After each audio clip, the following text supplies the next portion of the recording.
Konnichiwa, bitches. Hey man, you already see the walls. You already know what time it is. You see the title. And we back with another one. And today, we have another vinyl collection video. Yes, I know.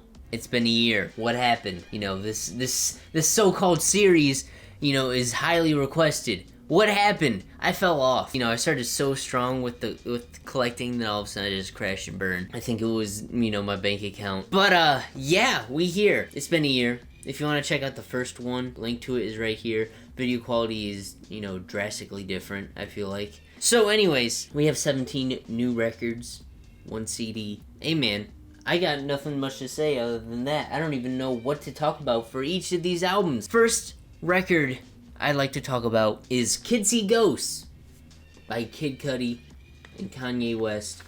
Pink vinyl, got this at the local Target.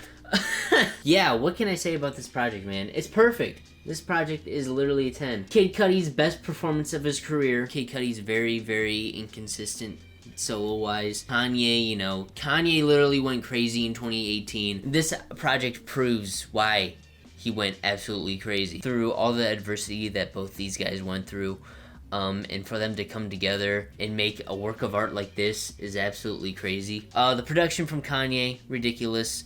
Some of his best rapping performances, especially on Kidsy Ghosts and Cudi Montage and Reborn.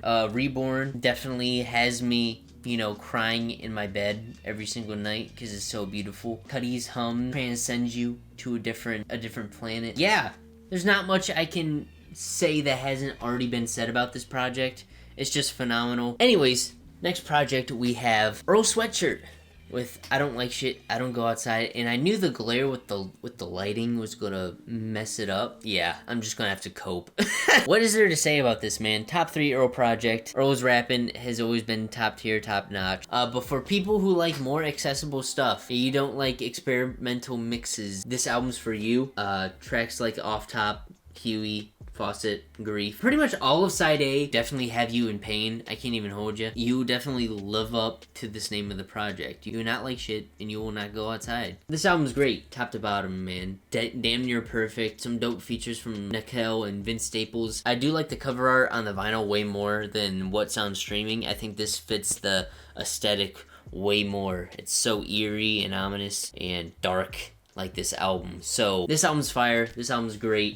Just don't listen to Grief too much because you'll need therapy. Next one we have is definitely for the artsy fartsy crew, Flower Boy. If you drink Starbucks and get yourself some Adidas Superstars, I really think this is your anthem. This album is definitely where Tyler took a turn, a much stronger artist, I feel like.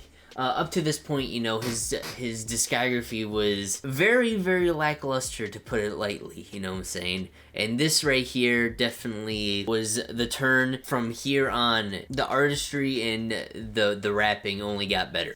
This album right here, Flower Boy, I definitely, you know, like the direction he went on here. I definitely like the introspection and how he left everything pretty much out there. Beats were top notch on here. Tracks like Boredom, See You Again, 911, Mr. Lonely. Tracks like those definitely show how creative of an artist Tyler is, and definitely some of his strongest tracks. Definitely a top 3 Tyler project for me. I think I like Igor and Call Me If You Get Lost more than this, but for what this is great. Features great, production great. Alright, next one we got is a classic. I did a reaction to this at the start of the year. Literally, New Year's Day, dropped a reaction to this. We got a Tribe Called Quest, The Low End Theory. What is there to say that hasn't been said about this project already? Q-Tip, Phife Dawg, their chemistry is great. Tribe is literally my favorite group in rap, so I think what they're doing on here is awesome, and they only build upon it even more with their next albums.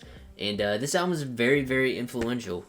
Definitely a staple in jazz rap, and definitely a 90s essentials. If you want to see my full review to it, check it right here. Alright, this is the album where I think a lot of people might click off. I don't know. We'll see. We got one of the most polarizing albums. We got Whole Lotta Red by Playboi Carti. Oh man, what to say about this project? All I want to say first off is, in my review, I did a react to it when it came out. You can check that out. Actually, it's right here. All I want to say in my review when it first came out is I'm literally ahead of my time. Listen, I said everybody's gonna trash it now, but in a few years, people are gonna love it. Guess what? People love it now. And also, second of all, alright, I said this is gonna influence people. Guess what? It happened sooner rather than later. I said it was gonna influence a generation.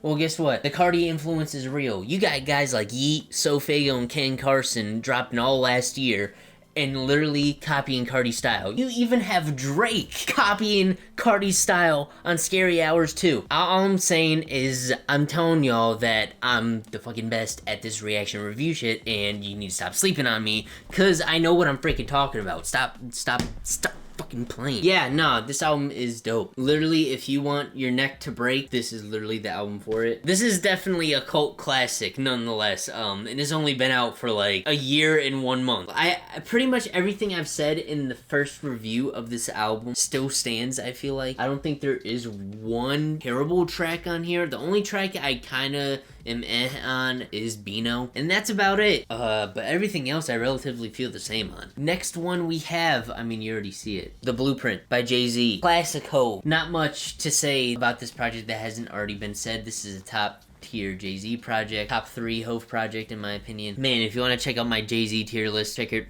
right here. This album's great. Tracks like The Ruler's Back, You Don't Know, Part of the City, Never Change, Song Cry. All top tier tracks. Dope project. A great comeback after the somewhat, you know, hit or miss volume series. Alright, next one we have is All My Heroes Are Cornballs by JPEG Mafia. Yes, this project is perfect. Album is a 10. How can I put this album to words? This album is melodic, but also chaotic, but way more contained compared to Veteran. You know, I think what Peggy was going for on here, he definitely executes it perfectly. The versatility of Peggy on here, literally ridiculous. This is his best project. LP, a lot of people think LP is his best project. I disagree. The recency bias is hit you hard. Even though LP is great, it's damn near perfect, it's a 9, this album's better. If you haven't listened to this album, you're missing out. You're literally missing out. This album is so unique in what it presents. You know, I think people kind of overlook the satire that is displayed on here. And I feel like JPEG can still top this. Next album we have is literally like one of the peaks of Southern hip-hop. Forever is a mighty long time, Big Crit in top tier form. Everything about this project is damn near perfect. How you start off with the Big Crit side, then you go to the Justin Scott side. The Justin Scott side is so introspective and so heart-wrenching, especially tracks like Drinking Sessions, Bury Me in Gold, like so hard-hitting. You have the first half, which is just hard-hitting bangers that are just like, you're having a fun time, you're just gonna go dumb. Confetti, Big Bang, My Sub 4. He has all the Southern hip-hop legends on here. He literally pulls it off so beautifully. I don't think he's going to top this. Bury Me in Gold is one of the greatest rap songs ever. You're trolling if you don't think so. That's all I'm going to say. Classic. Alright, next one we have is another essential 90s hip-hop album, and that is Black Star, Mos Def, Talib Kweli. I did a reaction to this as well. In retrospect, I do disagree with a few things I said on this project. I don't even remember the full reaction to it. I need to rewatch that video. But this album has definitely grown on me. This album is phenomenal. It's great. There's not much I can say that hasn't been already said. This is just hip-hop in its essence. Two guys with great chemistry rapping their ass off. Definitely have some dope themes on here as well. I need a sequel to this. I know they've been teasing one, especially with Madlib on production all over it. I need it like now, please. This album is a essential classic. Everybody needs to listen to this project. If you haven't listened to it, you're trolling. These next few albums are definitely essential 90s hip-hop albums. So, first one, might as well get into it. What is arguably, to a lot of people, the greatest album of all time. We have Illmatic by Nas. This album is great. A majority of people like this album way more than I do. Personally, I think this album is great. I don't think it's... Damn, I don't even want to throw this out here. I think I might piss people off. But I don't think it's, like, the greatest album to touch planet Earth. I think this is a great album. There's some essential classic stuff on here, for sure. Tracks like New York State of Mind, Life's a Bitch, The World's Yours, Memory Lane, It Ain't Hard to Tell. The way this album goes off in, you know, how Nas, you know, very vividly paints a picture of growing up on Queensbridge and whatnot. I think he does it. I think the way he presents it is amazing. Obviously, since this album, he hasn't been able to top this project, but this album is still great for what it is. This project is an essential. It's a classic. If you're trying to dig into hip-hop, this is one of the albums that you have to listen to. If you do not listen to this album, literally trolling yourself. Next essential album that came out in '94 as well, Ready to Die by b.i.g. I haven't listened to this album in a minute. Like, I need to re-listen to this album. I haven't even got to listen to this, like, since I've gotten this. I heard something that they messed up the samples on this repressing, which, if that's the case, that will be very, very sad. I've been waiting to get a, Ready to Die vinyl for the longest time, but everything I've seen has been the ugly cover that I don't want. I want the one with the baby. Give me the one with the baby, and I finally found the one with the baby, so I copped it immediately. So, if there are things that are messed up on this repressing, I'm sad, and I'm sorry, b.i.g, for the cash grab, but this album is literally an essential. It's a classic. Come on. Give me the loot, Machine Gun Funk, Warning, Ready to Die, Juicy, Everyday Struggle, Suicidal Thoughts. Like, there's so many top tier songs on this project. Like an undeniable classic. Like, stop trolling. Like, this is an essential. And I think this is the final 90s hip hop album in this batch. And that is Gangstar Moment of Truth. I did a reaction to this as well, if you want to peep it. This is probably Gangstar's best project. I feel like this is top tier primo beats and top tier guru rapping. Rip Guru, by the way. Tracks like Work, Above the Clouds, You Know My Steez, Moment of Truth, the title track, literally Want to Cry. There's so many dope tracks on here, and this is just another essential, 90s hip hop album that everybody needs to listen to. Guru is definitely an underrated hip hop legend, underrated MC for sure, that definitely needs his flowers. Because what he did on this project is definitely some crazy stuff, I can't even lie. He is one of the kings of monotone raps, that's for sure. These next two are Kanye projects, so let's get right into this. I'm going to be doing a Kanye tier list, so I don't really want to talk about them too much. I'll just throw them both up in here, I guess. We have Ye and The College Dropout, you know what I'm saying? If nostalgia was an album, it's this. I'll obviously go more in depth with both of these albums, but just know that this album's great.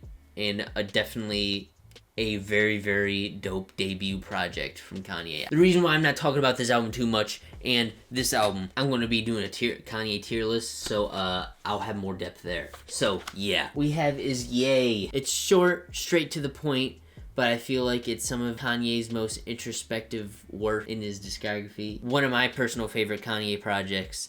And I feel like what he did on here was very, very dope. So, yeah. Next album we have is Bo Jackson. I haven't even opened this yet. I literally just got it. Yeah, this came out last year. One of the best albums of 2021. Boldy James rapping out of this world. He might be one of, if not the best Detroit rapper. I don't care what anybody says. Alchemist, was on fire. He was the MVP of last year. And, yeah, the chemistry is A1. I think they're probably the best producer-rapper duo in the game. This album's great. I can't wait to actually take it out of the packaging and actually listen to this.